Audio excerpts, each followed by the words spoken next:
Direct action, বাক্কারের বিরুদ্ধে direct action, মুশারফের বিরুদ্ধে direct action, মুশারফের বিরুদ্ধে ডাইরেক্ট অ্যাকশন। প্রফেসর নির্বাচন মানি না, মানব না, একদলীয় নির্বাচন মানি না, মানব না, মানি না, মানব না।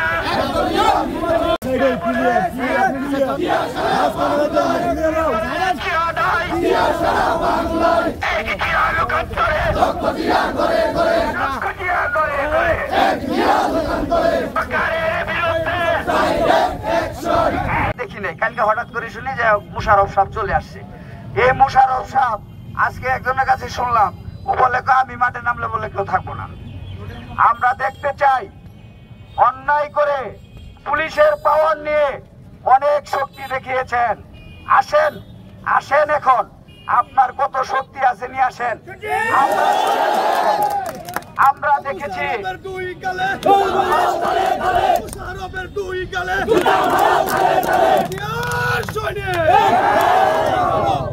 আপনারা লক্ষ্য করেছেন, এই যে একটা আয়নাঘর, এটার আমরা পৌরসভার অফিস বলি না, এটা আয়নাঘরে রূপান্তরিত করা হয়েছিল। বাংলাদেশ নালিতাবাড়ির যত ব্যবসায়ীরা ব্যবসা করত তাদেরকে এখানে ধরে নিয়ে এসে তাদেরকে আক্রমণ করে তাদের কাছ থেকে টাকা পয়সা আদায় করা হতো। ব্যবসায়ীরা মুখ খুলতে পারতো না। তাহলে সারা নালিতাবাড়িতে কোন সরকারি অফিস আদালত পুরা হয় নাই। জনগণের বিক্ষোভ এইখানে আগুন দিয়েছে।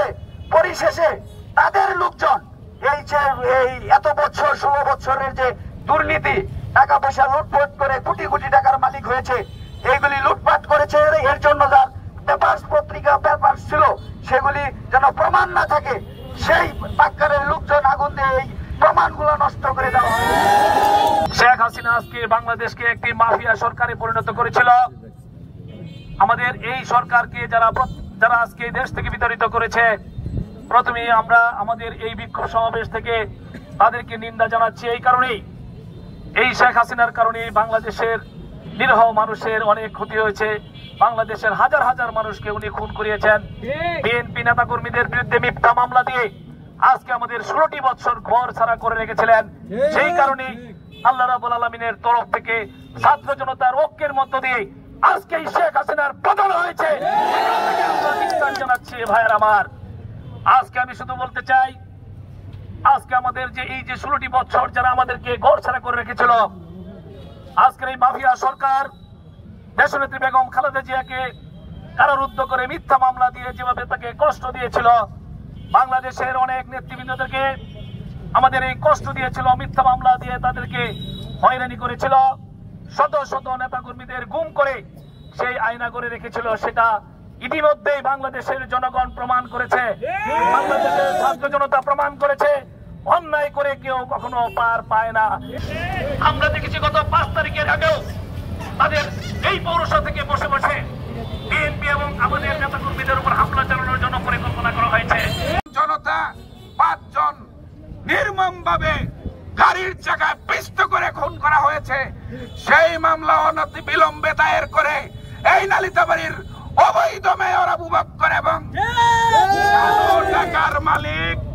কালো টাকার মালিক মুশারফ হোসেনকে যেন অন্তর্ভুক্তি করা হয়। আজকে সারা বাংলাদেশে অত্যাচারের মাত্রা কেমন আপনারা দেখেন।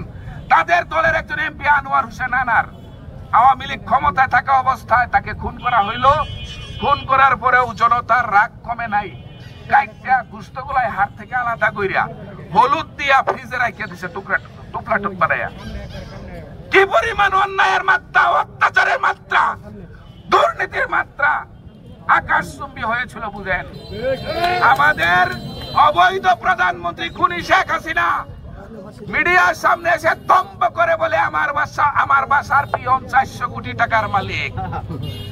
বাসার পিয়ন কাজের লোক যদি 400 টাকার মালিক হয়, 400 কোটি টাকার মালিক হয়, বাসার মালিক প্রধানমন্ত্রী শেখ হাসিনা, অবৈধ স্বৈরাচার হাসিনা কত হাজার কোটি টাকার মালিক। স্বাক্ষর করে গেছেন, তার উপজেলা চেয়ারম্যান পদ বাতিল হয়ে গেছে।